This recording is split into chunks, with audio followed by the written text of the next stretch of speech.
What's up, everybody? Welcome to another episode of Between Two Heads. My name is Jameson, Welbourn. As always, I'm joined by my co-host, Addison, DeMoura. What's up, guys? And today we have a super special show. We're joined by Caleb Holm, aka Sherlock Holm. Caleb, thank you so much for taking the time, bro. Thanks for having me. Absolutely, man. Where are you joining us from? I'm out of Grants Pass, Oregon. Oh, that's awesome. So, like we always do on the show, I know you're doing a ton of cool work in the market today, but I want to take it back and learn a little bit more about you. Can you tell us a little bit about where you're from, where you grew up? Well, I'm from out here in the sticks. I grew up in like a nice little town, really, really small, close-knit community. Very close to kind of the main central hub of where a lot of glass blowing kind of like started developing and originating. If you guys are familiar with Eugene, Oregon, there's a lot of glass blowers out of that area. And I'm kind of like an offshoot from there. There's quite a bit of glass blowers out here as well, kind of further tucked into the woods. So kind of grew up out here in the sticks doing a lot of like those, up and coming hippie shows and whatnot. That's my past life. That's my pastime. That's how I spent my childhood, really. And so for those of listeners who don't know, your father is Darby Holm, a very well-known glassmaker. How early of an age were you exposed to glassmaking? Was it something that you were aware of at a very young age, or was it not till later in life that you got exposed to that? That was an interesting lifestyle for sure. So I've been exposed to glass my entire life. Like from the moment I was on the hip, I was staring at a flame. So going through school was definitely kind of an interesting one, asking what your family does for a living was kind of a trick question for a long time there, trying to make sure everybody was happy with the answer. He makes vases, he makes wine glasses, he makes marbles. I was really well rehearsed in what to say growing up. That being said, I knew how awesome it was. I knew the future that it held. I was very well aware of my surroundings. So, I think I started playing on the flame around 7 years old, just kind of tinkering, moving things. And then it wasn't until after I graduated that I was like, this is my job. Like when I graduated school officially, it became how I made my paycheck. That's cool. And did you always know like it was something that you wanted to do? A lot of people growing up like rebel against their parents, and especially their parents' chosen vocation. And sometimes, did that ever happen for you, or did you ever go through that phase? There was definitely like for sure, no doubt in my mind I was going to blow glass. Like going up through school, they tell you, pick a job. What do you want to do? My friends would be like, I want to be a firefighter. I want to be a cop. I want to be a doctor. I want to be a nurse. All these dumb jobs. No, they're not dumb. Don't get me wrong. They're just, I didn't vibe with that job. That wasn't my area of expertise. I never saw myself in a uniform like that, Yeah. And I think other people choosing those jobs is awesome. But like, I felt like I needed to be in a craft of some sort. There was something inside of me that wanted to create something.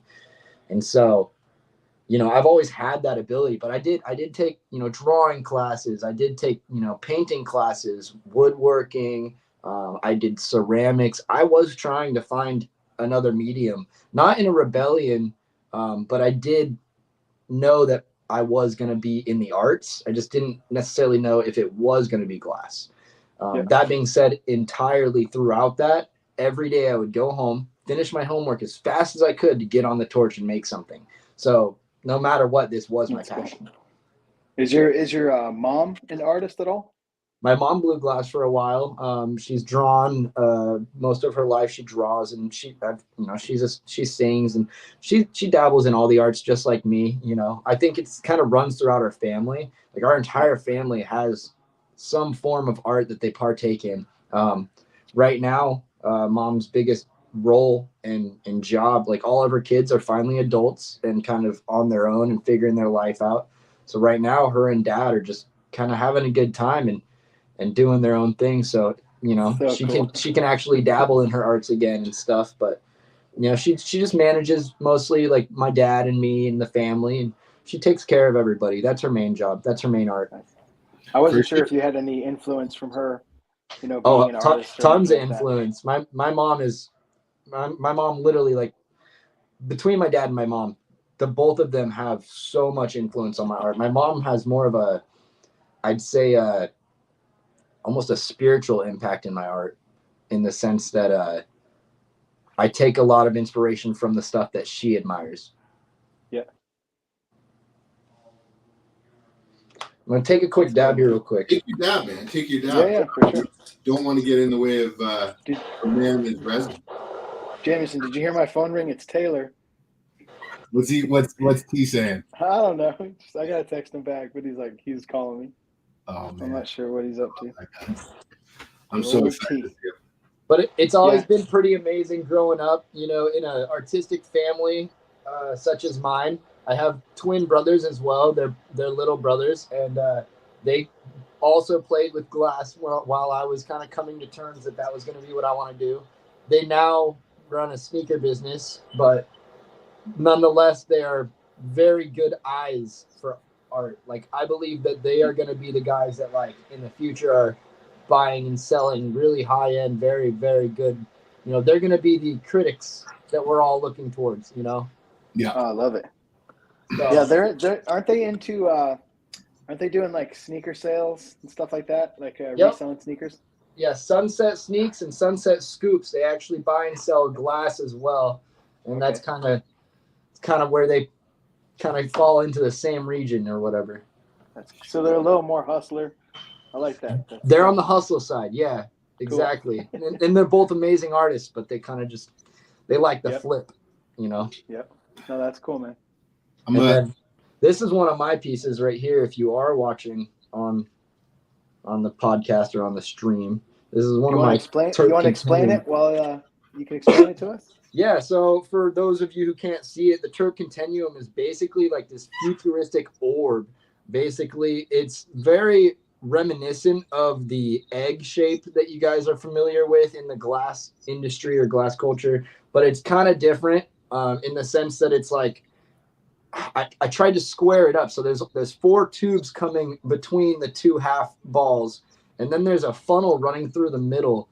And instead of connecting, it's actually kind of old school tribute to J.D. Maplestein. It's wormholing through the bottom, and then it splits into a double drain. So I know it's a lot to hear, but basically how I explain it, it's the double up to a quad up.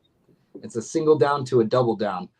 And this is a very unique function. A lot of people don't think it's going to work the way it does, but once they see it, their mind is blown. It looks beautiful.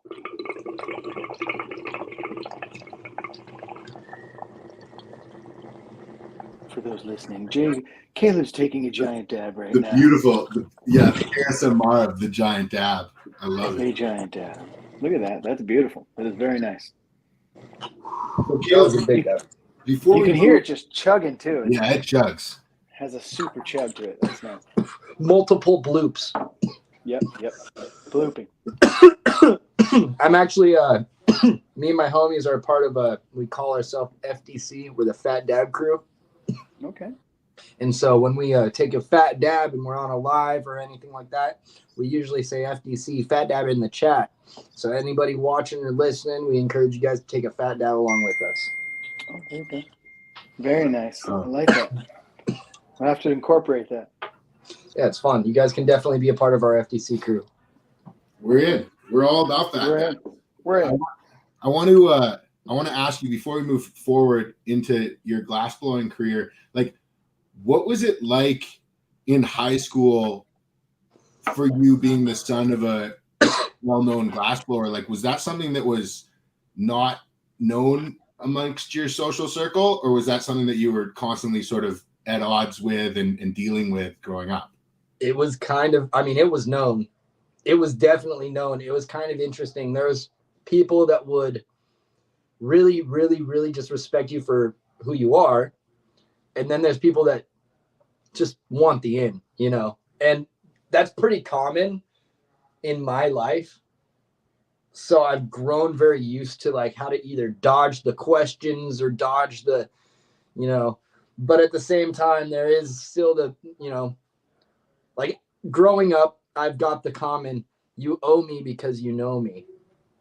I don't owe you a pendant because I grew up next to you. Shit.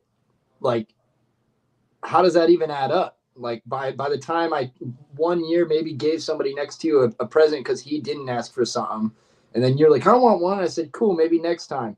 And you took that as a promise. Like that was the weirdest part about it.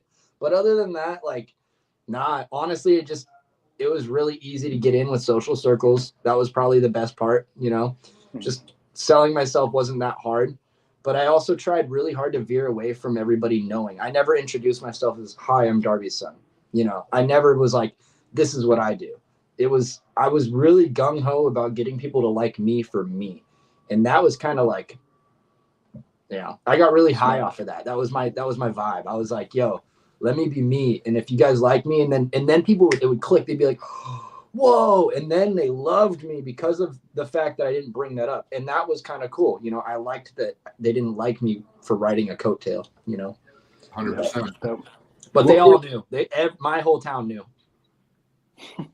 100%. What was the town's response? Was it like how much positive, how much negative was the response to that? Well, like there's never really a popular stoner, but I somehow managed to be a popular stoner, It's good. Yeah.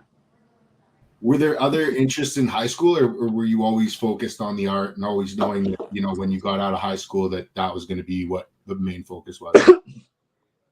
All right. So like one time I took business class and the teacher, I won't name names, was like, you guys got to make like a whole portfolio about the job you want to choose and what the income like annually could be and what you see yourself making in 5 or 10 years as like a whole, So I like made a legit spreadsheet of what my dad made that year, what the annual, what the monthly could be, what the breakdown could be if you were a hardworking, successful, professional glass artist. At that time, what my dad was making, like it was really good layout.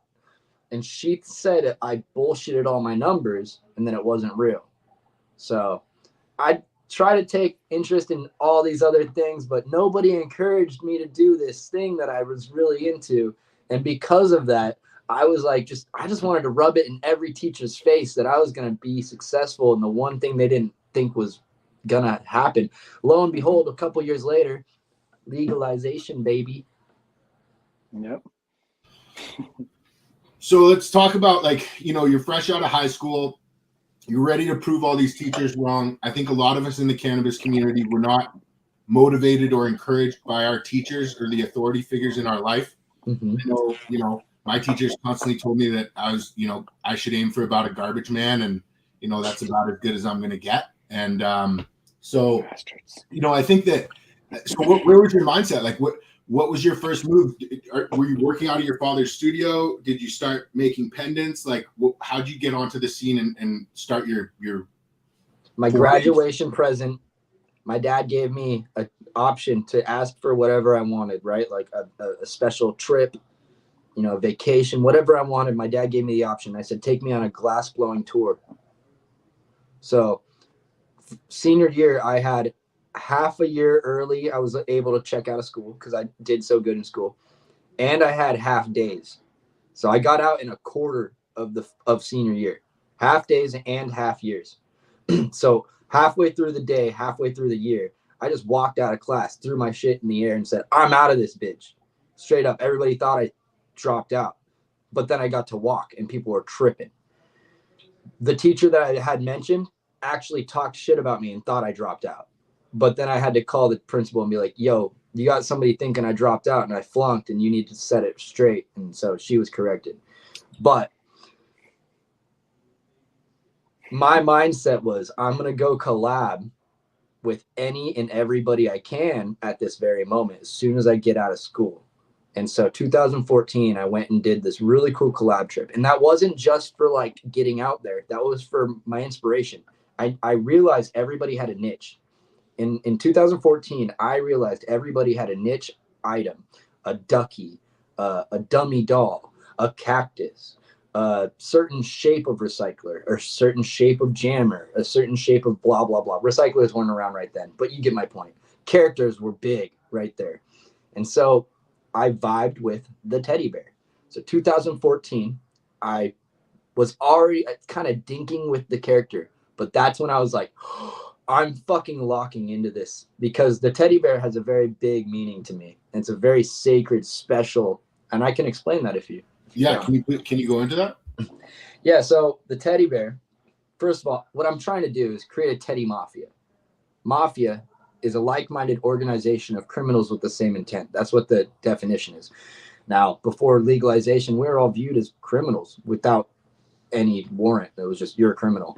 So we were like-minded criminals with the same intent. Our intent was just to create a family and get high and hang out, vibe. So the teddy bear side of that, teddy bear has been viewed as a sanctuary, an image of safety and comfort for centuries.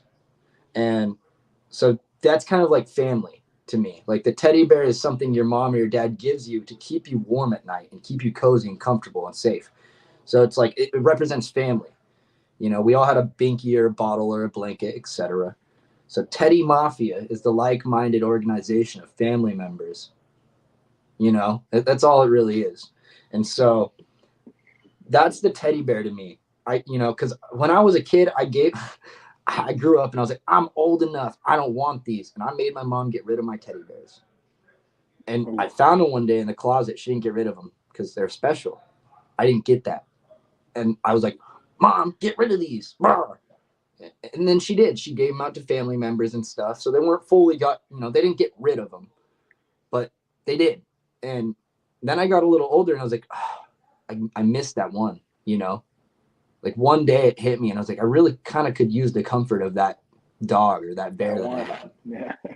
And it was, it was that feeling right there of nostalgia and love and passion and comfort that I wanted to instill into my glass. So when somebody has my pieces, you could have a teddy bear bong on your cupboard or you're on your counter or whatever, and your grandma will walk in and she'll just see this nice, warm-hearted teddy bear. She won't see the bong behind it. She won't see the smoking content. Maybe she will, and then maybe she'll even resonate and go, back in my day, a bong looked like this, and pull out her crusty looking bong and kind of, you'll just then realize that Granny smokes too, like I kind of wanted to instill this comfort zone, and I was so young. Disarm. I was reaching out to a group of kids in my same age bracket too. So, because I'm like, just turned, barely turned 18. I was like, let's get this going to the same, they got the same mindset. We're 90s kids, nostalgia, What was that tour that your dad took you on? Like it was just like a little personal thing. It wasn't like a show or anything, but I got to go work with like Banjo, Salt, Rhino. I did a Lacey collab. I think I did a Eugene collab. I just did a bunch of, every shop we could go to all the way down to, I think, Colorado and back. Anybody that was available at the time, of course. That's so fire. So that's so dope. Did you already have the teddy bear mafia concept going into that tour, or was it born? Like, when was that concept born? It was kind of like blooming during that experience. And like after seeing Rhino's ducks, honestly, that is where I went from, okay, I could just be the wigwag guy that makes wigwags and encases opals, which, yes, it's tricky, don't get me wrong, but I can do it. And it's like, it was I was there already. And I was like, I want more.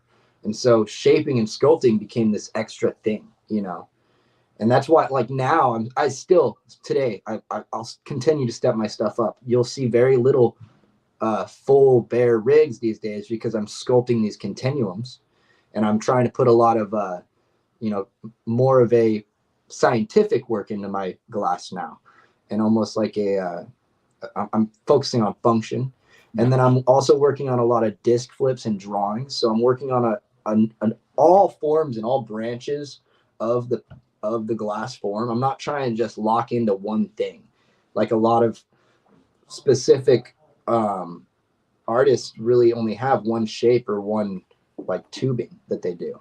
And I myself don't exclude myself out of that group. I lock myself into a specific thing right now, but I'm trying to continuously grow that portfolio. That way, one day, if somebody needs me to do something for a piece, I don't say no. I say, I got you, you know? Do you see that like happening more in the industry where individuals are focusing on a larger skill set than like a previous focus on doing one thing incredibly well? I don't know. I see a lot of people trying to expand in a sense, but there's also a lot of the new artists lock themselves into one thing. I hate to say it. There's a lot of old school artists that they branch out. They've done so many things. It's amazing, you know, but a lot of the newer guys that are like a year, 2, 3 in, you know, they kind of lock themselves into one shape, and that's okay, because they're trying to practice and rehearse that shape, and they haven't had enough time to, you know, for you to actually view on that time span. So something funny about that time span, it's called a continuum. The continuum is the idea of if you look at a yearbook and you look at a picture of yourself from a young age and a picture of yourself from an old age, it's trippy, but whatever. But if you look at all of those pictures lined up, you see the growth and the change, right? There isn't enough of a continuum for some of those younger artists to see that growth and change, but you know, some of them do lock into a shape.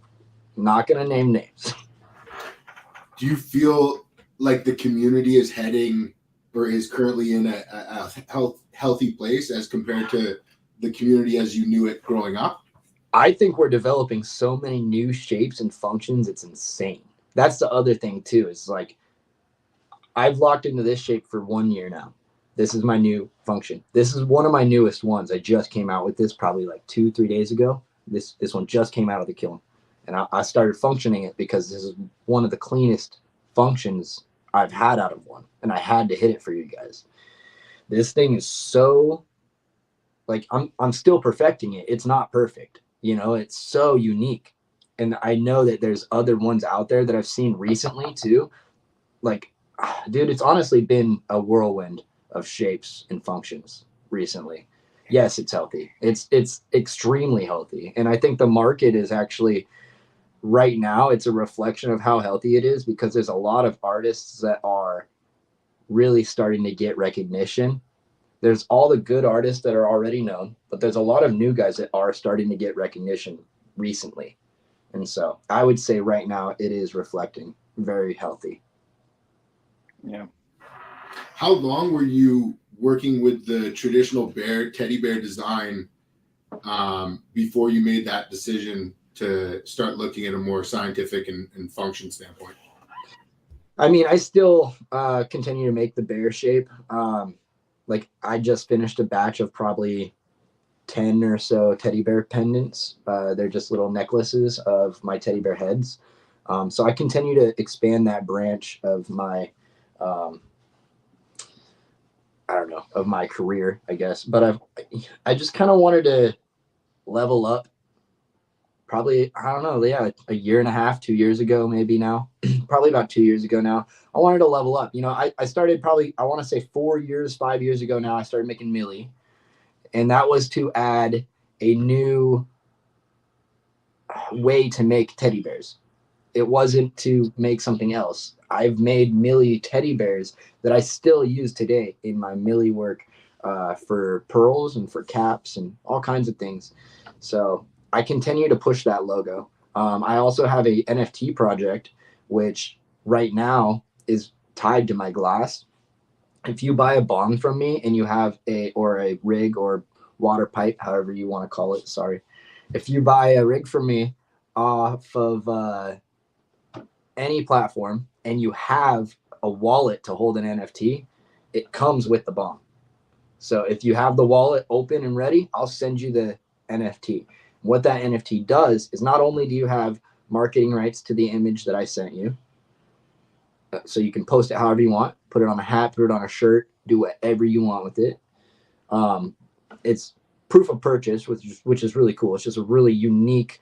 I create all the NFTs one of one. Like I'm drawing them all on my iPad myself. So it's another form of art that I created that I get to push the bear on. And then it's a raffle ticket. It's a raffle ticket for one of my Turk continuums. So even if you bought one of my smaller rigs, you'll get this NFT.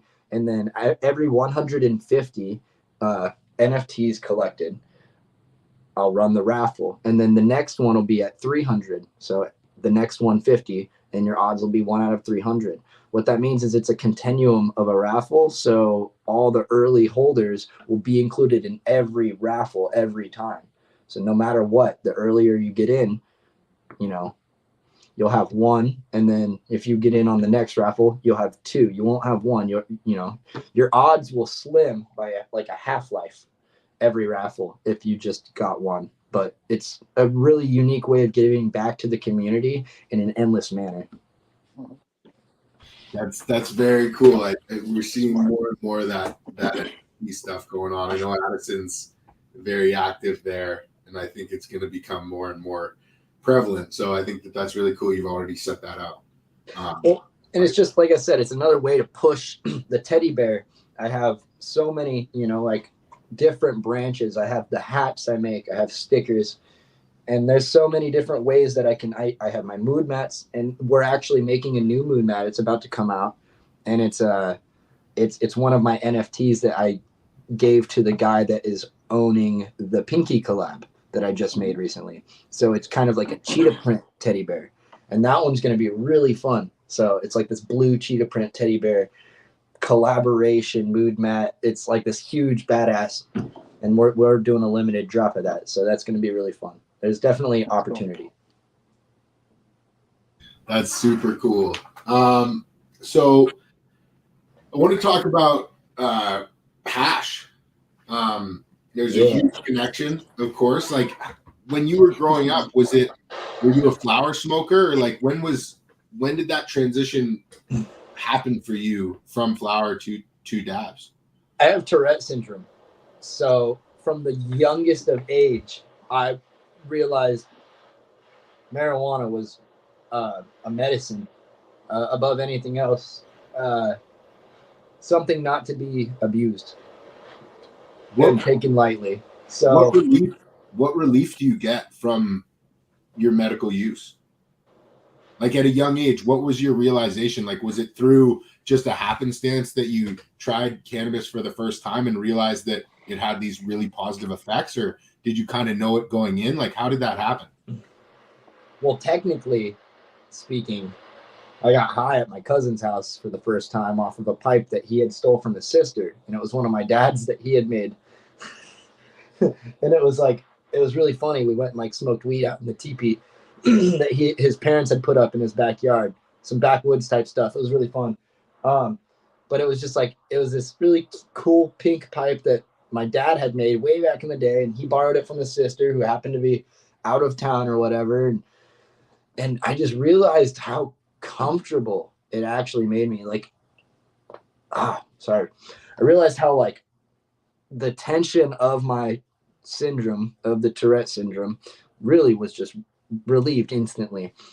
And that was kind of unique. And so when I got to, it was a couple years later where I was a little more comfortable, and I was at an age where I was like, hey, mom, dad, you guys, let's talk about maybe getting my medical card. So we could because I really was interested. And around here, it was kind of common to just, go to the doctor, get your medical card, and then have somebody gross for you and yada, yada, yada. So, and it was like, all right, it's time, So I did it, and it was just really instantly. My parents let me borrow one of their bongs once I had my medical card, and it was one of the old DC rigs, the straight tubes with the beaker. It was sick. And I just remember like one or two puffs would really just and dad was really, he was like, take one hit. Like at first, even with my card, he was like, take a hit. And I'd take a hit, and he'd go, all right, now put it away for a while. Like if you really feel like you need it right now, do a second hit, but don't be doing it just to get high. Like, don't be like, oh, I need a second one because So he really trained me in, not abusing the substance. Of course, now I can use it recreationally and medicinally how I see fit. But at a young age, I thought that was really awesome of him to help teach me, as well as the fact that it was amazingly helpful with my Tourette syndrome. I had like really bad symptoms. It's hard to explain, but it was medical for me. It was always medical. Flower first and then dabs. Of course, dabs came I was so early in the scene that dabs weren't around when I was a kid and when I was like kind of just started smoking. So when did you get exposed to dabs? Like, was it a BHO? Was it on a titanium swing? Like, yeah. Okay, yeah. Oh yeah, titanium, BHO. I took it red hot because I didn't know shit, and then I snuck away because like I wasn't allowed to smoke dabs. Like I was allowed to do it because I had my card, but my parents didn't want me to do the dab. They were like, "Dude, you don't want to do this." And then pause for the cause. I'm gonna take this dab real quick.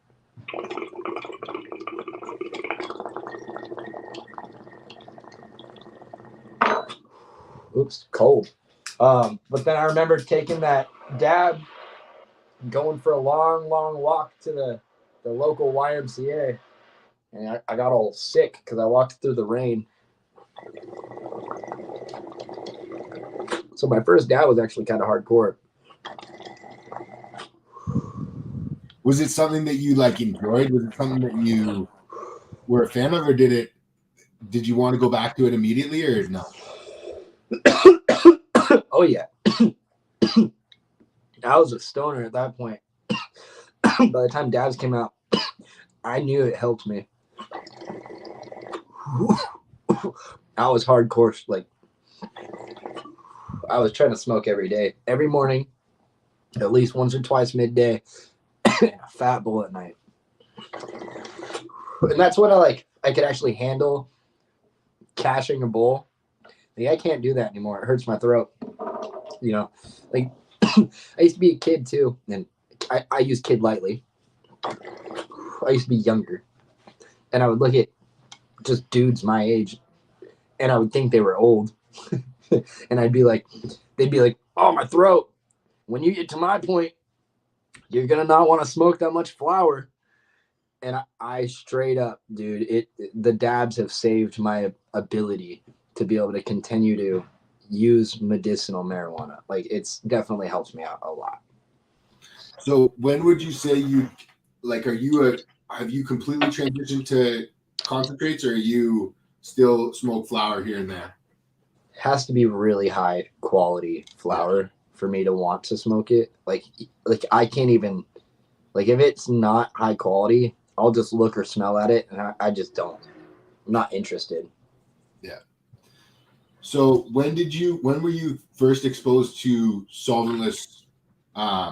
Like, was it early on through traditional temple ball style, or was it with the live whole plant cold cure?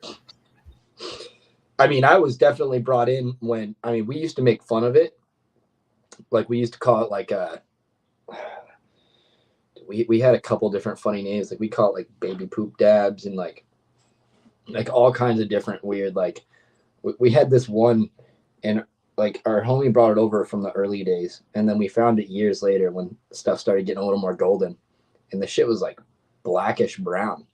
And so jokingly we're calling his stuff black tar dabs as a joke, but it was just really rough.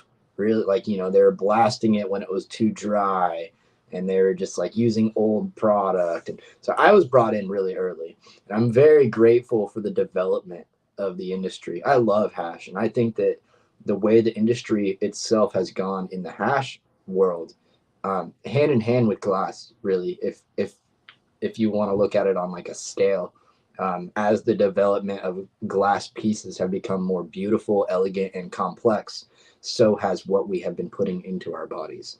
We've been actually trying to harvest the best of the best from the plant instead of just smoke it all.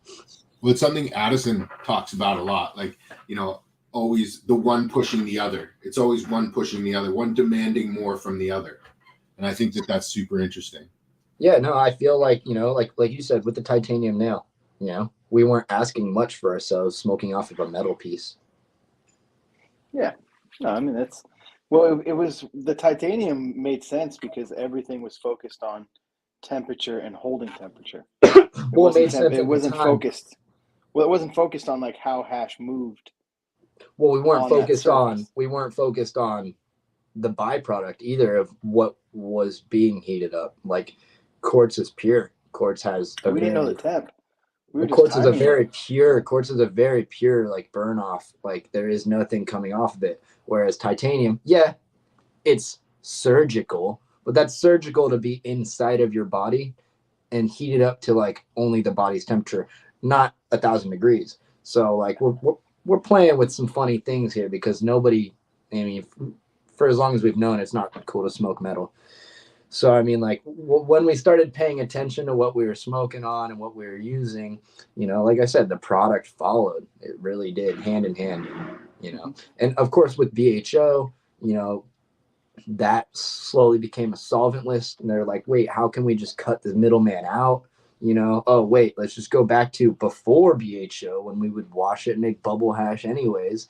And then let's just press that with a hair straightener because that's the easiest way to make it sweat. It's intelligent actually what we've come up to, and now we're just using high-tech hair straighteners.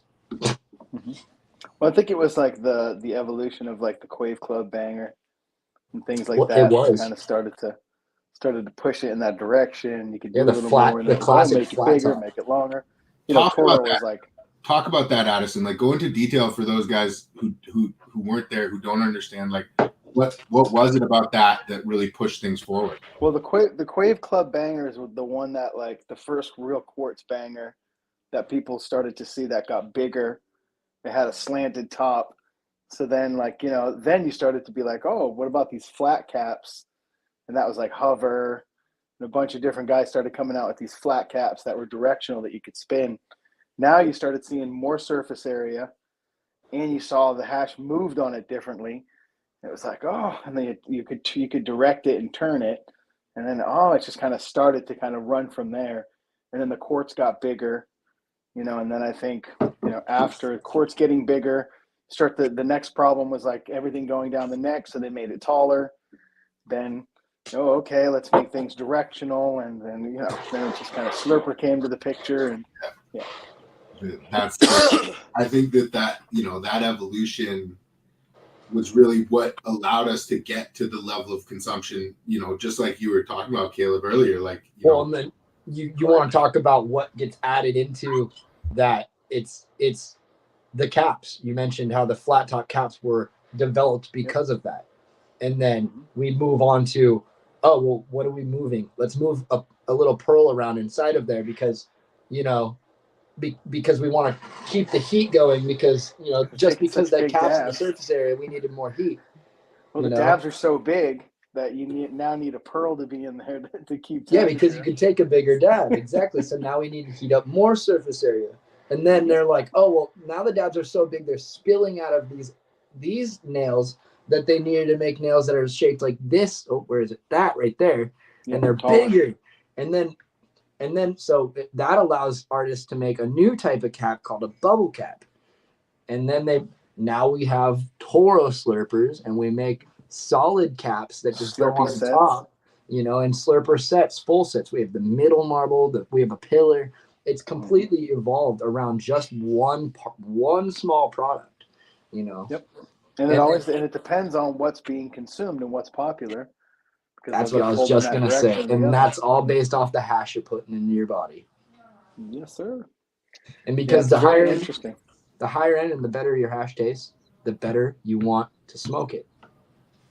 Well, the more, I think the more benefits that you get from it, because it's a commodity for one, that everybody wants. That's a good thing.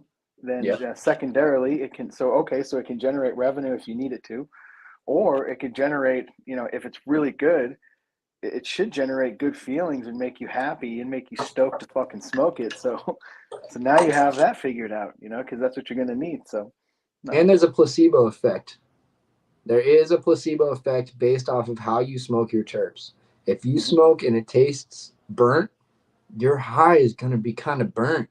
If it tastes floral and fun, you do have a beautiful floral fun time and you enjoy it. It's like a set and setting type of thing. If you're smoking out of a beautiful piece versus something that's maybe not so intense, sometimes this high is a lot more just because you experience a spiritual effect. Well, I think you can get a better hit that has a higher level of function, which equals a much better hit at the right temperature, and all those things add up, you know, like I don't think any of us are short of having what we would consider, you know, the perfect setup to accomplish X. And that's, you know, once you hit that point and you're able to have all those things, because it does take a lot of stuff, but you really can consume things at a different temperature and start to really fuck around and be like, oh, you know, but then you have to have again, like I always say, like it's about access, you know, like you have to have access to quite a bit of hash and quite a bit of these things to be able to have that opinion. And so, you know, and people do. That's the great thing is there's communities all over the place. People can do it. But I love how the makers for all of the hash, you know, they're so locked into the glass scene, and the glass scene's so locked into the two. The two are so interlocked into one another that they're constantly driving. It's crazy.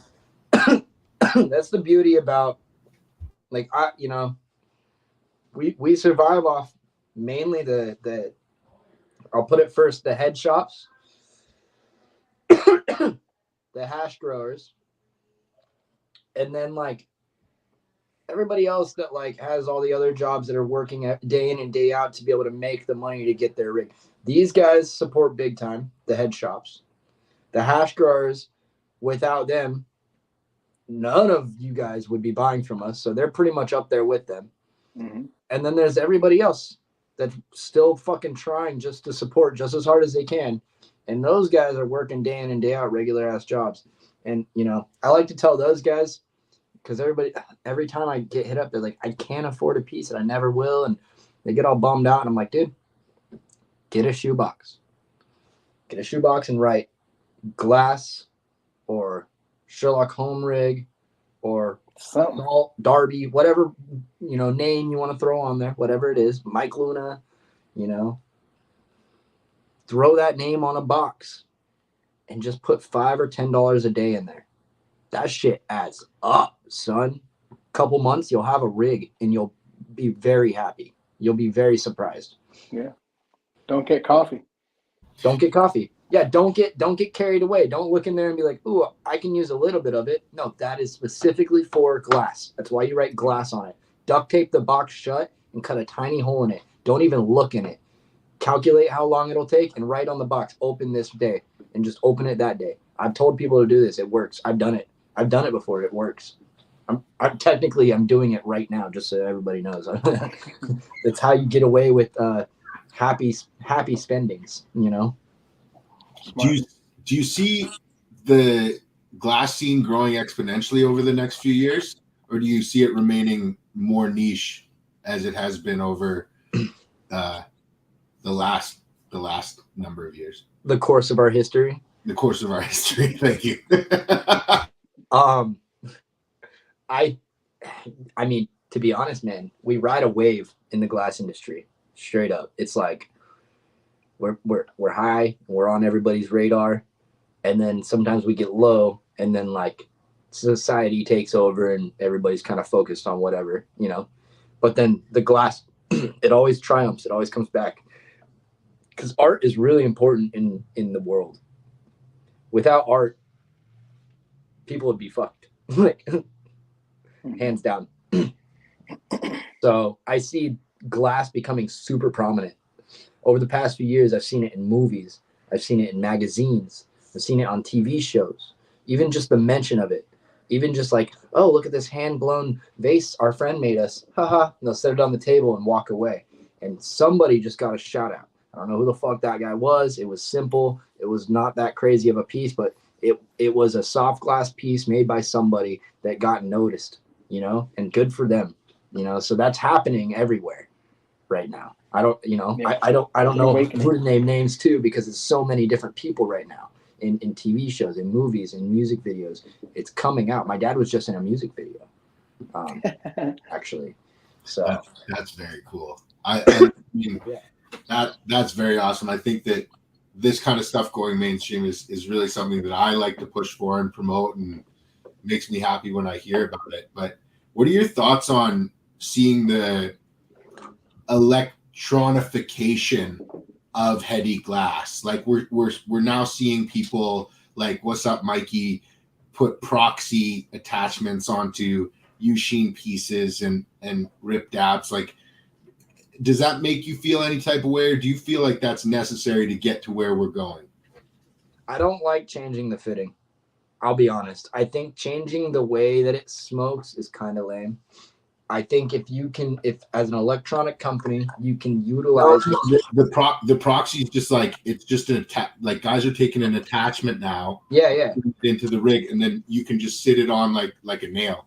Well, that's what I'm saying. It's like, I think I like the 10 and 14 classic fittings.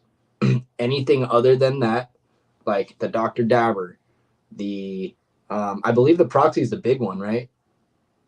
Well, yeah, like the proxy is really big, but you can put it you can make a glass fitting for it and then put it onto a 10 or a 14 and basically sit it on a rig. But now I still have to make this crazy sized hole. Yeah, you got to make this that has to be perfect. Yeah.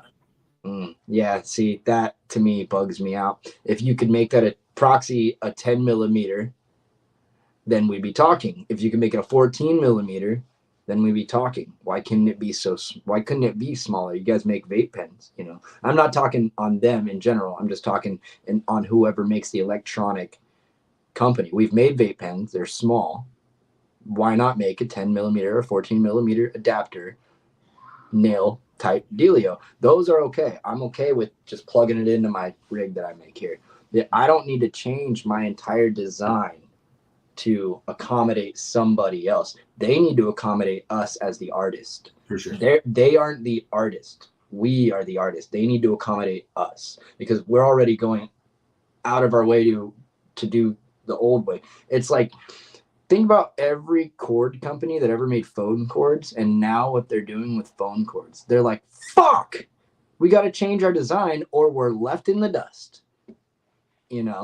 And that's kind of weird. Of course, I'll catch up if you guys need proxies, but I'm not about to do that. So hold on to your proxy, buddy. No, I think that's fair. I think that raises the fair. I mean, it's artists first, and that's how it should be. So, well, like pedestrians got right away, right? But like crosswalk signals red, dude. So I don't know. Like, it's just not going to happen. Is the problem. A lot of artists will play along. There is a lot of, I've done one Dr. Dabber. I've done, I think that's like the only E thing I've ever done. It was ridiculous. It was so big and just clunky. It was like it was a proxy upside down, basically. Just bunk with with one of these attached to it. Just this big weird thing. I'm like, that's going to break. But homie wanted it and he paid for it. So it was like, okay, but I don't really want to do that again. For sure. I want to kind of move back to hash a little bit and ask you your personal preferences. Like, are you a rosin smoker? Are you a melt smoker? Do you like to switch it up? Like, what's your preference? It's a good question. It was a good question. I still ask myself that question every day.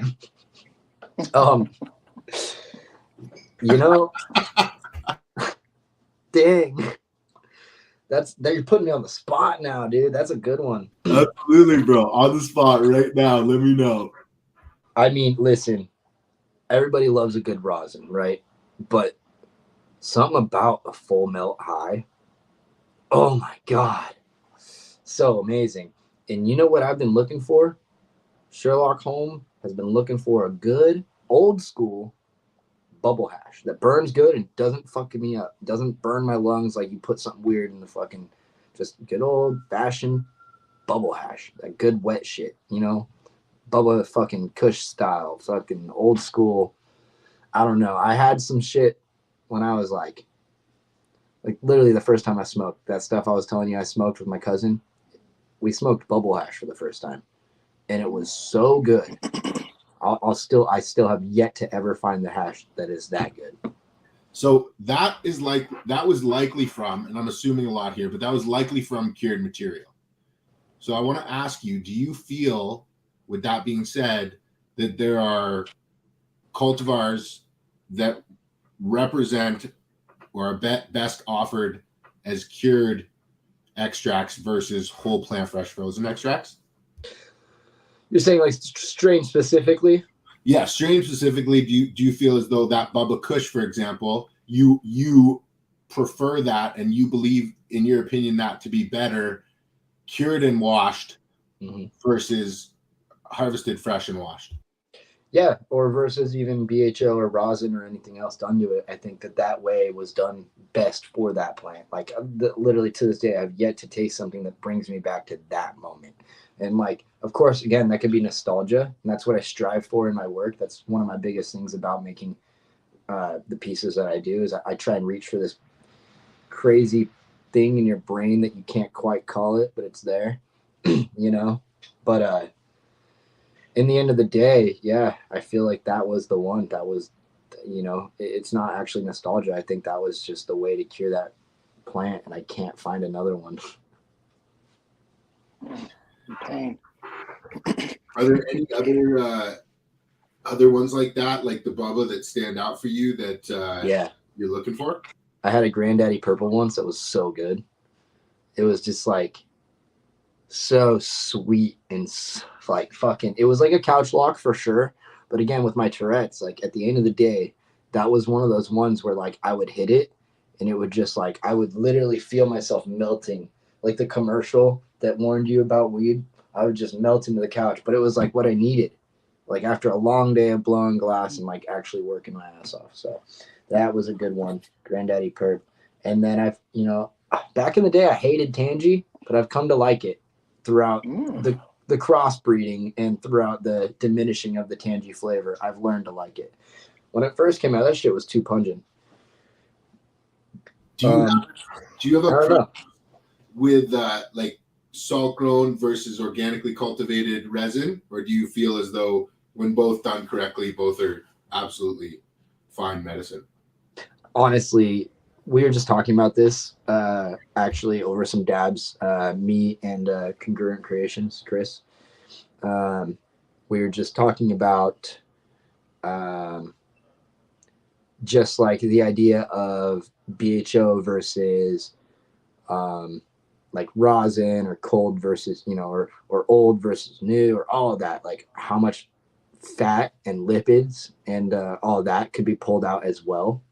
And so we were kind of weighing our options, and he you know, he was saying like the best one is the one with the least fats, least lipids, least obviously, but like I was saying, like you get more of the plant. Sometimes that's not that bad. You know, we're kind of like, definitely it's a hard one to wage. I feel like they're still developing techniques and trying to figure out what's the healthiest route for sure. I'm kind of here for the science, but I'm like, again, I'm just like learning. I'm not really ahead of anybody, so I'm still kind of watching as it goes. I'll smoke whatever you throw at me as long as it's THC infused. Do you have a sun-grown indoor preference the same way?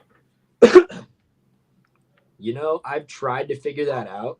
I feel like the indoor sometimes has a different, like obviously the density of the plant itself is different, but if we're talking about like just terpene wise afterwards, I feel like sometimes the sun-grown stuff or the outside stuff, it's, I don't know, it's a little more organic feeling.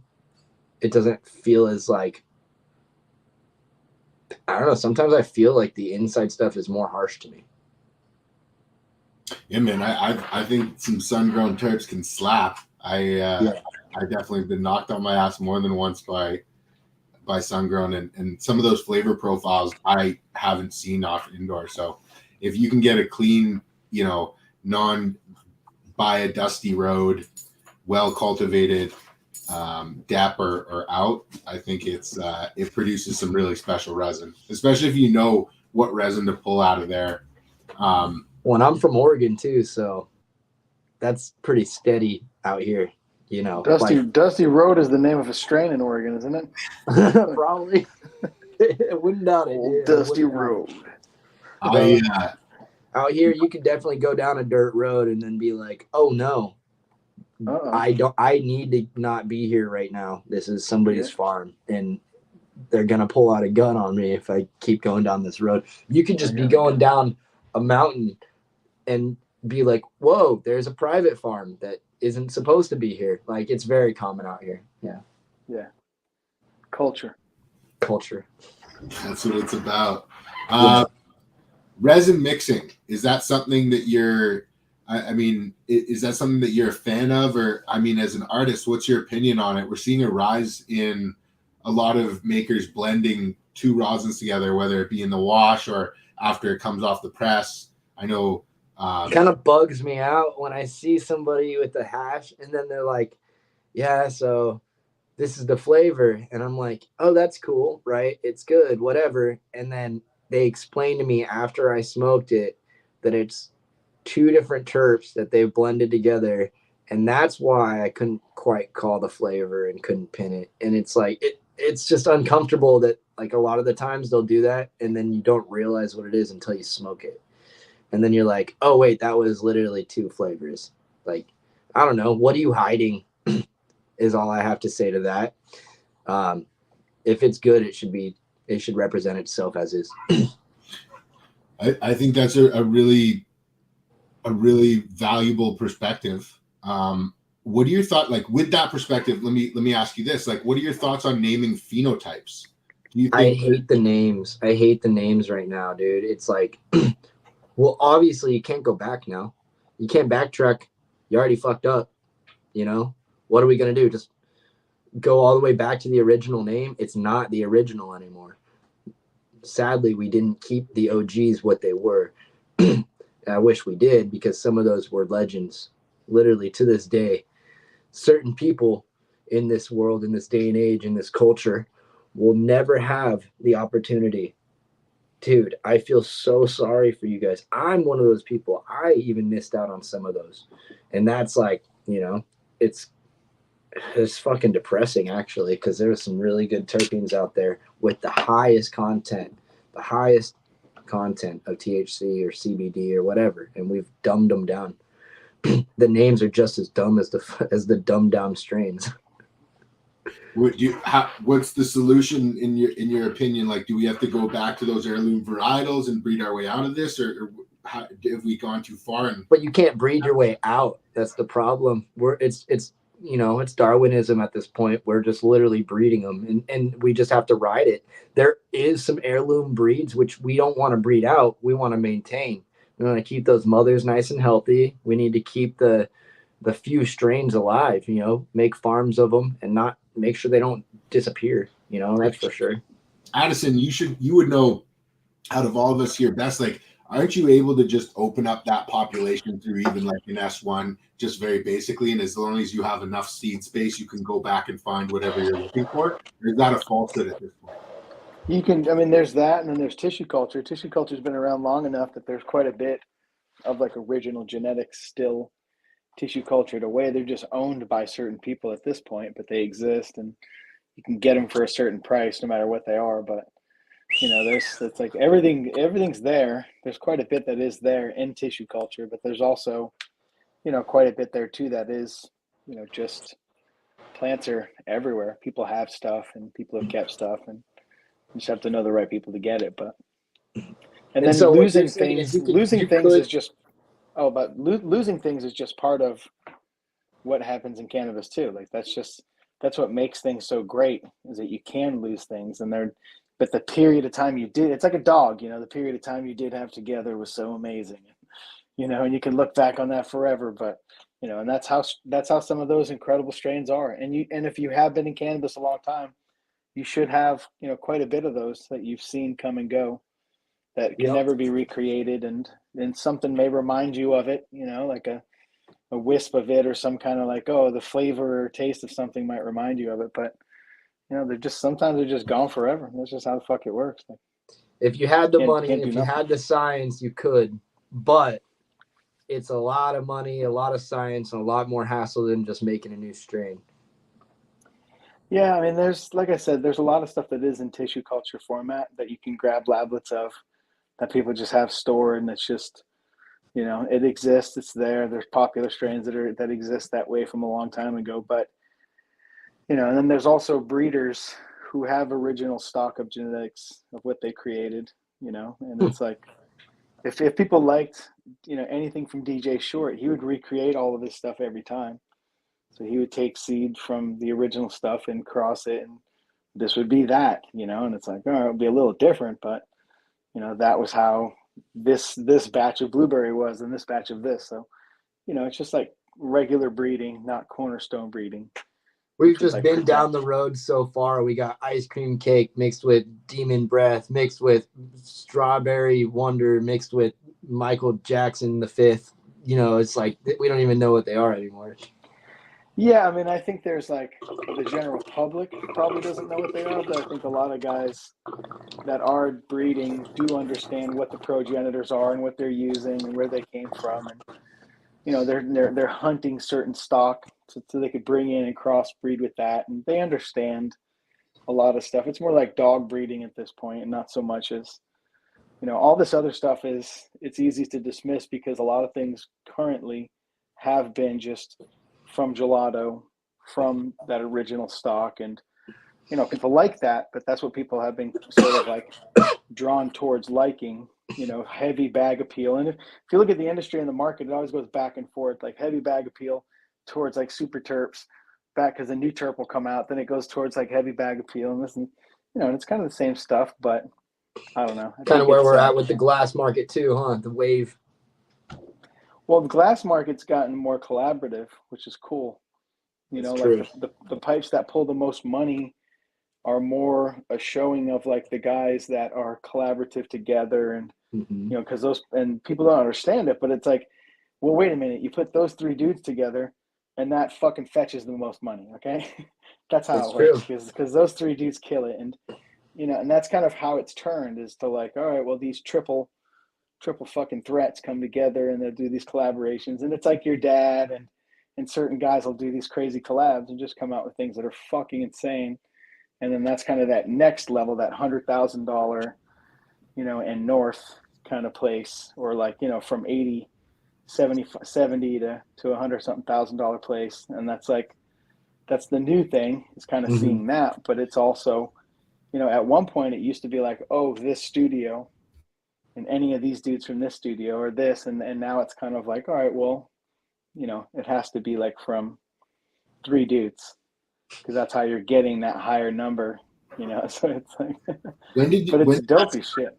When did you start seeing that, Addison? I don't know, like 3 years ago, 2 years ago, right? Like 2-3 years ago, I think. I'm not sure. Like, I'd say about 2 or 3 years ago, the peak of the wave of collaborations definitely started hitting pretty hard. And it's definitely like right now, like it was like, I'd say last year it was in its prime. Right now, and I love it. We're coming on to a year of people, I feel like, noticing that they need to get out, and like there's still collaborative efforts going on, but right now I feel like a lot of people are trying to like get out and about and have shows and like kind of show off what they've made over the past few years, because you know, everybody's been working their ass off. Of course, COVID must have had a big impact on that. So yeah, there's a tide of like marketing and branding here that I think has changed dramatically for both the hash side and the cannabis side and the glass side. Like, do you feel as though there's a shift where it's now more important to have a face to your brand and to have a face to the work? Or do you still feel as though in glass you can just let the work speak for itself and remain sort of more in the background of the brand? It's interesting you mentioned that. These days, it's important to get your glass out there, for sure. The face is definitely hit or miss. We have a lot of people like me with an alias, you know, Sherlock Holm. Even though some people can know my name, obviously it's not that hard to find it. You got like Buck, Salt, Banjo, etc. You know, we got all these different guys. And then you got like the guys that go by their name, Darby, Mike, Eugene. Obviously, Eugene's a sick name, so don't need to make up Might as well anything right use there. that, yeah. So, but you got all these really cool names. So, like sometimes I guess you don't need the face behind it. I don't really like to show my face that much, but when I do get out, people notice my work more. So there is a big tie to that. I definitely need to do more shows. I want to do more shows. I think this year is going to be me trying to figure out the best execution of multiple shows. That's going to be this next year for me. I'm trying to figure out the best execution on multiple shows. And honestly, I want to go harder than I did last year. This last year was a little bit, in my mind, I killed it, but I can always do better. Just like That's how it is. that's just how it is. Yeah, you just got to do that to yourself. So I can always do better. Next year's I'm gonna slay it. That's awesome. That's awesome. As we kind of wrap up the hash part of things, I wanted to ask you, being Southern Oregon based, ton of great makers there. I was just at NCRC up in Garberville and connected with Solventless Soup Kitchen, who had some fire flavors. I don't know if you've tried his stuff, but I was just smoking on some outside out in the main area. Dope. Well, shout out to him. The branding on the jars with the Campbell's, it's amazing. Yeah, it's hilarious. But yeah, I just wanted to, over the last 3 to 6 months, what are some of the most impressive jars that you've come across and the makers who are behind them? Okay. Solventless Soup Kitchen is definitely dope. So I'll throw those guys in there, of course. Have you guys heard of hash roll-ups? Don't think so. Okay, so hash roll-ups, they make these joints and they are rolled in like fucking like fresh, like fucking full melt. Sorry. I'm stoned now. They're rolled in fresh full melt, right? So it's like this, no paper. It's all just hash. And so those guys are sick. I just did a digital design for them because I do digital design as well for like companies if I can. And I made them a banner in trade for what I'm smoking here, actually. So, and this was actually blasted by, I believe, Stinky Pete, who actually does some really good hash as well. So slide that other guy in there. He, I believe, blasted this. And then we've been smoking on some panty dropper melts. They're really fire. They've been actually keeping us laced up with some pretty steady terps. Me and my girl, she does a lot of like Instagram terp modeling. She'll like show off your terps and like kind of get your stuff hyped up and a lot. She kind of like, an Instagram influencer. There we go. She's going for Instagram influencer. So that's Metaverse Princess, and you guys can definitely check out her page and her deals that she does. Basically, sometimes it's terps, sometimes it's cash, but we'll shout you guys out and like do a bunch of she does really good content, way better than me, honestly. She takes all the videos and pictures and shit. But then we've been smoking on some. There's like the turquoise tortoise. I had some there's this one we're smoking on right now and I can't quite remember it, but they just gave my girlfriend some terps. It's like PSE or PC something. You guys, I'm missaying it, but I'll figure it out. And then there's so many terps I've been on lately. They just keep. You named a good few. I mean, that's few. They keep like hooking me up lately. I went from like not having any terps to just being like completely laced up. I fuck with Happy Cabbage. They're local. I fuck with Grape God. Those guys are fucking dank. I used to fuck with Funk Extracts, but I haven't heard from them in a while. So I don't know. And that was more of like back in the BHO days. But I think I saw something from them recently, and I was just like, nah, I'm gonna get the Grape God. But shout out to those guys because that's all I used to smoke. And then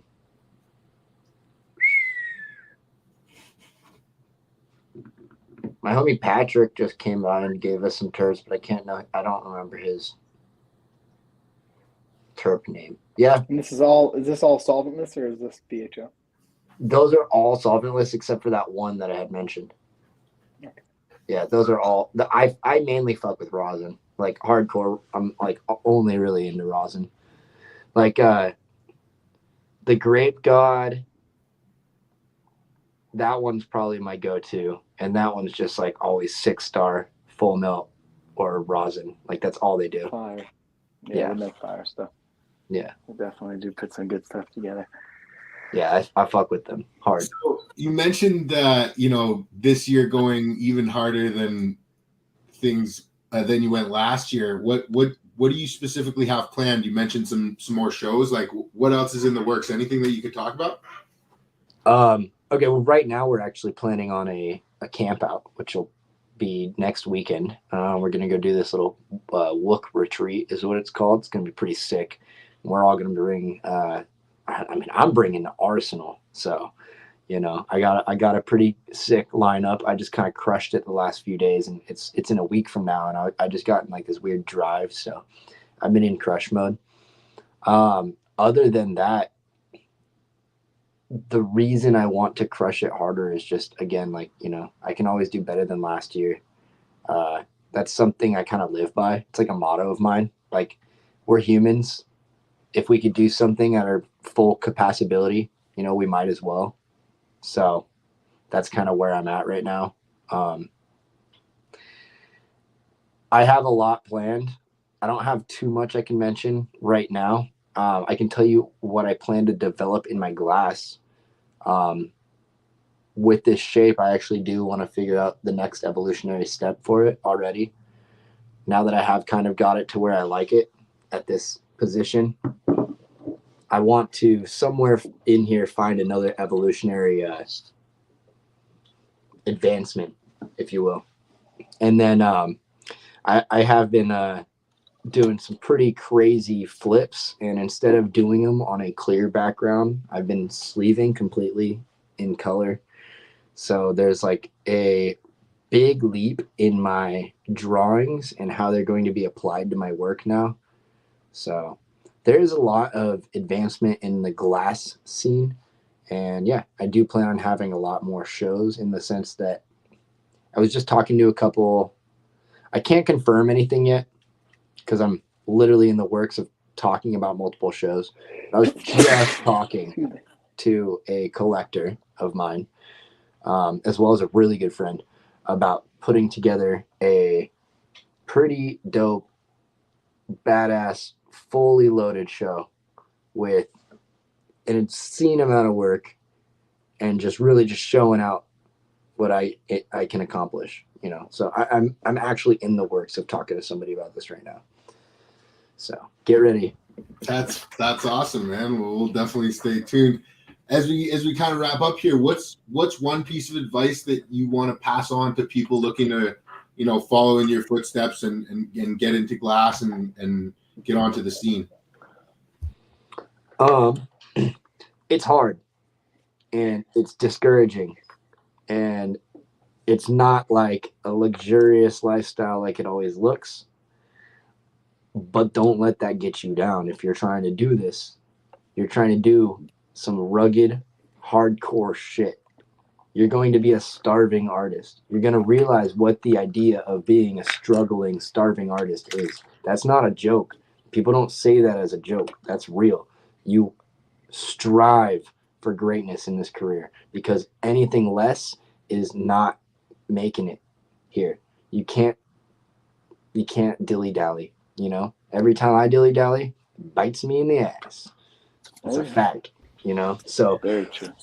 My word of advice is keep trucking. If you're gonna keep on in here and you're gonna want to do this, you come correct. You come with your full 100% spirit. You can let it crush you, but you better come back the next day. You better pick up those pieces, put them in the kiln, because they might be worth something when you look at it from a not irritated eyes. If it broke, you know, you might actually have a mouthpiece or something sitting there that you can salvage. You know, I've let that like crush me one too many times. You know, don't discourage yourself, man. That's the 100%. advice. I think that's good advice. What would you say is your proudest achievement in glass over the last 5 years? Like, would there be one specific moment that stood out for you?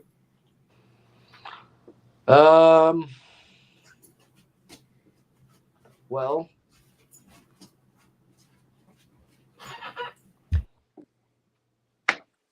there's a couple. Like a crowning achievement would probably Feel free to share the couple, man. I mean, if there's a few that stand out, that's so more if you've ever seen the documentary Assault Fairies, I'm on that. It's a actually it's a documentary about my dad and banjo making their piece, but I ended up slipping in there. I was really stoned during the interview, so the whole documentary with me in there is hilarious. I was like pretty young, just like I came in and I helped. But it's a really good piece, and I was really proud to be a part of that piece and in the documentary. And while I was working on the, because you know I usually just like take a couple dabs and blow glass. I'm kind of nervous in front of a camera crew, and because it was like full on camera lighting. Um, there's another time again with banjo where my dad made this gun, and banjo was like, make all these parts for me, and so he was really critical on my work, and I ended up making all these rivets for this piece that looked all robotic and metal. And, you know, that was really cool. It was a collaboration between my dad and him, and it was this ray gun. And I was a part of it. And I just felt really proud of myself for being a part of a piece. I didn't really like, you know, I didn't do too much, but it was I was just proud of my work that I did for that piece. I remember that day. And then the first day of showing off my continuum to Everdream was also a very proud moment. Everybody loved my new shape, and I made fucking 3 or 4 collabs that weekend. Just fucking crushed it with everybody. Just like nonstop work. I had nothing else to do, nowhere else to go, so I never left the torch. I made a collab with Yushin. I made a collab with Nate. I made a collab with Elbow, and I technically still have one in the works with Yuba Tuba, because we've, you know, been kind of back and forthing it, and it's pretty intense. So we have a piece still in the works that's pretty amazing. And so there was a lot of beauty out of that experience. And then I had my show in Colorado with those pieces, and that was really cool. That was really fun. That's cool. So those are good crowning achievements in my glass career, I would say. And then, of course, you know, I'm at almost 26,000 followers on my Instagram, and that's a really big achievement. So thanks everybody and all my supporters for that, you know. 100%, man. That's very cool. Like, other than the people that you've touched on, are there anyone else that you want to give shout outs to? This is kind of your chance to just, you know, get on your podium and shout anybody out that, you know, has helped you on the way, or you're currently working with, or you have projects with.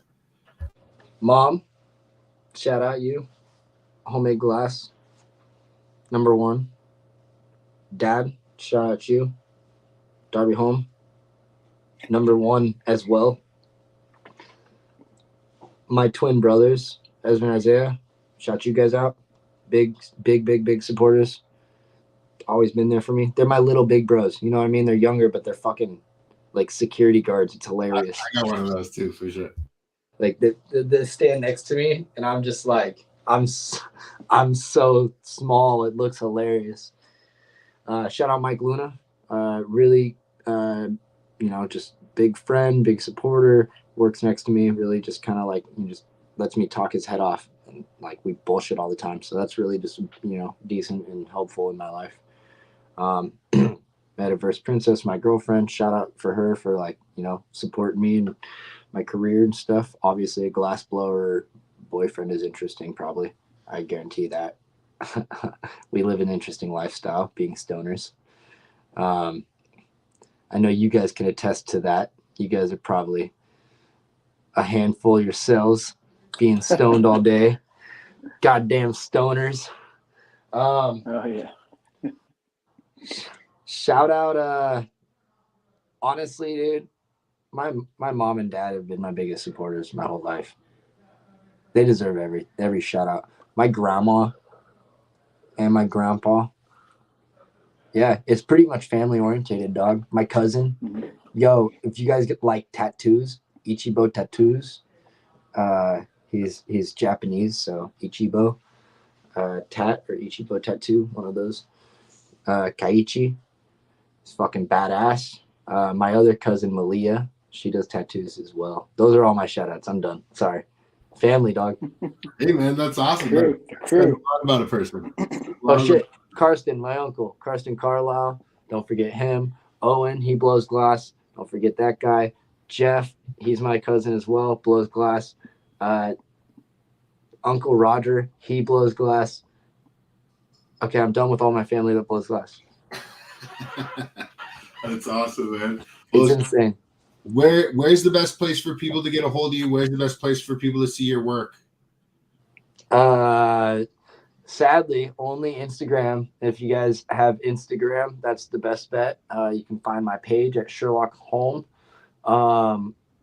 If you guys want to find work other than Instagram, type in Sherlock Holm Glass on Google, and you will get some of it.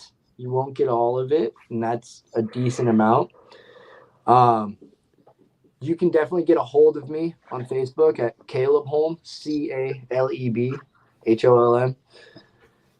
If you guys would like anything custom and you don't have an Instagram, that's definitely a good way to get a hold of me. And then other than that, if you guys like my NFTs or digital art, check out OpenSea/Sherlock Holmes Collection. And pretty sure that's about it. Yeah.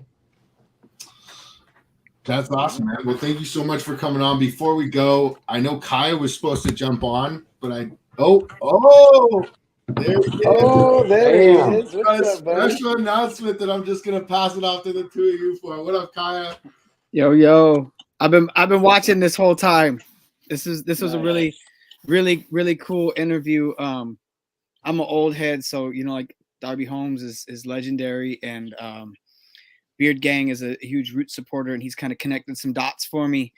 And so I don't know the young man so much, but I learned a lot about him today. And super cool interview, you guys. Thanks for sharing a lot of your heart, dude. And it's really cool to hear where your artwork is coming from. I agree with you. Like, we're in trouble if we don't have art as an outlet, and we can't share that with each other and use that tool. So big yourself up, big up your family for all that. That's really cool. But yeah, that was really inspirational interview, and I'm stoked I got to know you better. And yeah, we're gonna do a little I sent him my bear. He's the bear dude. I sent him my bear, and he's gonna do a little Millie thing for us, and we're gonna put out some pieces. Hopefully we can get it together for Legends if we can make it happen. But way to end the year, start the year, whole thing. I'm super stoked, to marry the cultures. Addison. Yeah, it's nice to actually like put a face to the terms. Yeah. Yeah, the MVP. I always hear MVP when they do the things with the lives and the things and stuff. Yeah, I'm just in the background. I never like pop in when my girl's on live. So like, even if anybody's in there, I'm behind the camera. I'm usually just like, if I'm at home, I'm done for the day. I don't want to talk shop, but yeah, no, I'm super stoked to get some work in with you. And this is gonna be sick. I got the color outside right now. Basically, I just got all the funds together to pay for the color and all that shit. So we're gonna get everything going, and so we're in motion now. I don't know if we even have time or whatever, but Beard Gang was explaining to me the process of how you compile these millies, and to me, I was like, wow, that's absolutely incredible. And he's got some of your pieces, so he brought them over and showed me, and I was like, this is mad. What kind of sorcery is this guy doing with this glass? Could you share a little bit about how that process works and everything involved? Because it seems like a lot of work. Yeah. Every technique has its own crazy amount of work involved. Milli is an Italian word. It's short for Milli Fiori, and it actually means a million flowers. So the idea behind it is that you take an image almost like say like a Christmas cookie or a hard candy. Have you ever seen a video on YouTube of hard candy being kind of like manipulated and made? It's kind of similar to that, only I can't touch it.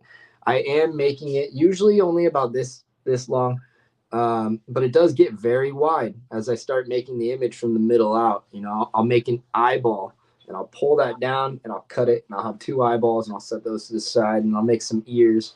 I'll pull those down and I'll make some, I'll just continue to make all these different parts, like a mouth, a nose. And then next thing you know, I stack them all almost like this, like a stack of pencils in your hand, like trying to just create like an image, say, like with all those little pencils, that it's called a component. There's a section of that image at this point. There's an eye, a nose, a mouth. I'll go around that with color and fill in the gaps. Next thing you know, I have this solid rod, if you're looking at it laterally. But if you're looking at it in a horizontal manner and just looking at it head on, then you have this image that you've compiled and built up. And so it becomes this huge, almost like a soda can size or shape at that point, sometimes even bigger. Sometimes it's like the size of your head. There's a Milli team that will actually, they'll put together some pretty big ones, and it takes like a big group of people. Me, myself, I'm making manageable size ones, so you can get to any size is what I'm saying. You can go insane, but I'm pulling manageable size ones down like a cookie or like a hard candy, and then I'm lopping it up. Once it's all melted together and all those bubbles and air gaps are pushed out, it becomes this solid, image all the way through. And from there, I can take it and I can lens it and put a clear lens or coating over it. And then that will magnify the image and make it easier to witness or see, easier to see through. Because like a lot of those colors, if I was to just hit it with a flame afterwards to like polish it, would end up bubbling up and scuzzing. So putting that clear lens over it gives you this awesome like viewing window. Yeah, it's really cool. And you got the ball and you're looking at it and it's like this expanded image. It's really cool. So yeah, big up yourself for having that skill set and be able to bring these things to life, man. And the teddy bear was just like, oh, I'm excited. Yeah. I'm excited, dude. Your image, like I was thinking about it last night too, because I was trying to like break it down, because we had to simplify just one of the shapes just so like it doesn't get lost in translation. And I was just like, damn, okay. I was kind of like doing it in my head, already making the piece. And I'm just like, okay, I can definitely do that. There's a couple ways I'm gonna try and like really like the eyes. I'm gonna mirror the eyes to where it's gonna just be like, the eyes are going to be an exact replica flipped. It's going to be perfectly mirrored. It's going to be, I'm going to try my hardest to get the image so symmetrical. And, but what I'm getting at is when we pull that thing down, it'll really crisp up all those edges, really fine tune all those lines. And then once we put a little lens over it, make little turp pearls with that, it's going to be such a cool little bear. I'm pretty excited to get it all small. Yeah, it's going to be sick. How many pearls can you get out of something like pop can size that you pull? Like, is it hundreds or it's hundreds? Wow. Thousands. Mm-hmm. Well, because we're going to be making more than just pearls. So one of the ways that we're going to be using this is it'll be larger slices to make, obviously, like I could only make 10 or 20 if they were going to be this size of a slice, we pull it down and we can get hundreds for chips, thousands for chips, whatever. But then we're also going to consider what we do with that other section. We're going to be making maybe top hat, maybe a marble. You know, there's going to be different styles of toppers, maybe a middle valve, because middle valves would look sick with the pearls. You know, what if we pull it down into a pillar? What would the bear look like if we kind of stretch it a little bit? You know, the image will still be there, but what if we stretch it just a little bit into a pillar? That might be sick. So there's going to be, you know, room for play with the rest of them. And some of the sizes have to be a little bit different for certain items. I've kind of played with those sizes, so I know them by heart, but there's definitely a lot of different sizes that I like. So I'll have like a variety of sizes I pull it down to. How much does that mean? Yeah, it's different because you're different size stuff. I just want to know that, you know, how much you could do out of a fairly reasonable sized millie pull, which is, well, generally it depends, because, you know, he's at first, I believe, going to get somewhere around 100 pearls to play with, and then depending on how we want to, and a couple marbles, I believe, top marbles, and I believe depending on how he wants to work it, he can take some of the millie with him, and he can maybe offer it to other artists for how they're going to do it. Or, you know, because I have already worked out the deal with him, I can keep some of those rods myself, and then we continue to work out deals between us that would work out in his benefit as well, where he ends up getting other items. Maybe he wants a rig with it on there or something fun. Like, we can work that out down the road. You know, I'm trying to offer this out to other companies. I have done multiple millies for other people, and they have actually enjoyed them quite a bit. So it's, to me, it's a super cool opportunity for us to put something out there that's really permanent. You know, I think the permanence of the glass, and it's the way that it's woven into the culture. This is something, you know, that you can have, and it's always there. Whereas, you know, the jar of hash goes away and it's gone, and the sweatshirts wear out. You know, this is something that's kind of longer lasting, and also for me, I mean, what a cool opportunity to support the second generation in his family, and tie that in with what I'm doing. And I don't know, that's how we keep it all in that family and in that circle, and we're taking care of each other with our teddy bears. So it's cool. I love it. Hell yeah. that's awesome. Well, we didn't do this, man. That's crazy. We were gonna eat that. You were gonna eat that super hot chip.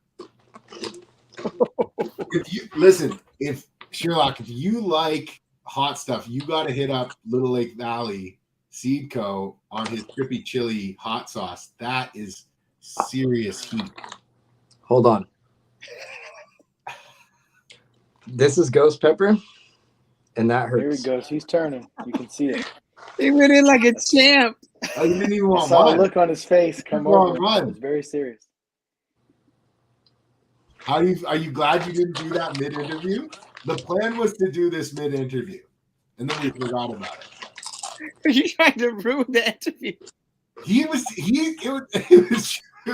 Caleb's idea. Yeah, so I forgot until just now, but I figured we can end it with me eating a couple ghost pepper chips. That's two. My face is hot. You got color in there. Can we take a dab? Let's go. Just thinking of, oh man, that's too funny. Oh. Well, how are you doing? The color is actually because I have torch burn. Oh my God.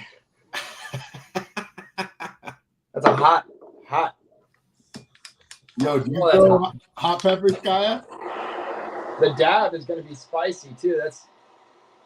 I like heat, but I'm not trying to hurt myself. The corners of my mouth are beginning to burn. I think you just want a free pack of seeds from Exotic Genetics for eating the ghost pepper chip. You need to pour some milk on yourself. You'll get a whole box. So that's the ghost pepper. Is the hot one, is the one chip, is that the Carolina Reaper then? That's another one that is super hot. Ghosts, I had a Carolina horrible- Reapers. Because to be honest, the heat is gone, and I'm fine. I had a horrible Quick. experience with hot peppers growing up in the Caribbean, and I haven't really fucked with them since. So that was the ghost pepper. That's like one step under the one chip challenge. I'm pretty convinced this is like just I ran out of butane. I'm pretty convinced that I will I'll be able to finish it. It made me a little queasy, but we're good. So my hot sauce is it's like Carolina Reaper, ghost pepper, and habanero sauce, and you can find it at naughtynormshotsauce.com, and that shit's fire. I have a limited edition hot sauce, 80 bottles. Shit's so fucking hot, you guys. It's really delicious.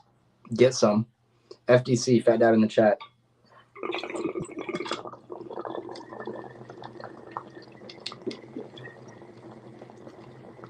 that's dope that you got your own hot sauce.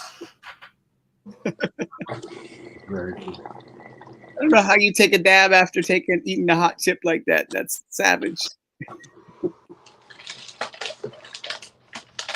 Fat Dab in the chat.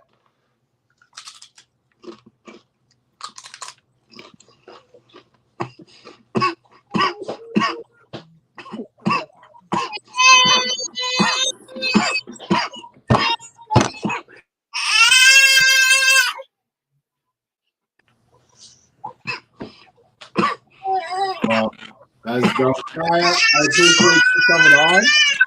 That's gonna be dope. I'm definitely gonna snag one of those hotels. I'm out. Appreciate you, Doc. You're a monster for eating those chips, man. Appreciate you taking the time. Appreciate you coming on.